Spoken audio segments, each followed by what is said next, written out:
Heat waves, floods, fires. 2020 hopefully marked the year where people started to pay attention to the planet and our ways of living. But while this happened, greenhouse gases continued to accumulate in the atmosphere. Sea levels kept on rising, and while food kept on coming to our tables, we weren't healthier, and we still wasted too much. By 2030, the Norwegian Svalbard International Seed Vault that was meant to preserve biodiversity for the future of agriculture flooded. Noah's Ark didn't sail into the future.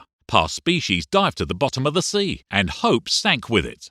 By 2040, our capitalistic economies were still growing strong, and technology was seen as the only way to address the climate emergency. Meanwhile, synthetic food started to become popular, not by choice, but by necessity.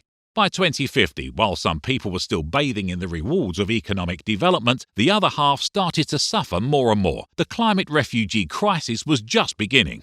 By 2060, the world population reached its peak. 10 billion people. 10 billion people to feed. Soon after, the new coronavirus pandemic broke out. From there on, the ecological collapse was inevitable.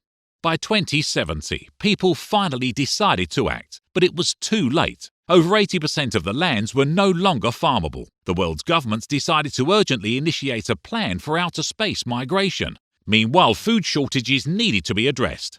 By 2084, cities were earmarked as the last bastions to save the human race. Melbourne, London, Shanghai, and Hokkaido were the lucky ones. Prototype cities for the Great Martian Migration. Citizens thought the future finally looked bright, but it was not the life they were expected.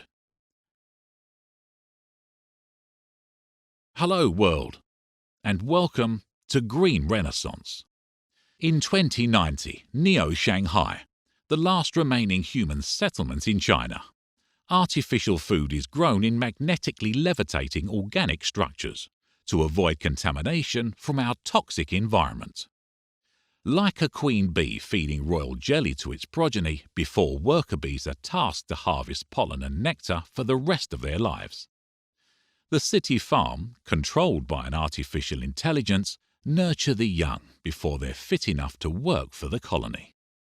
Whilst undesirable, this fragile artificial system ensures the survival of the human race in a land made inhabitable by our own making.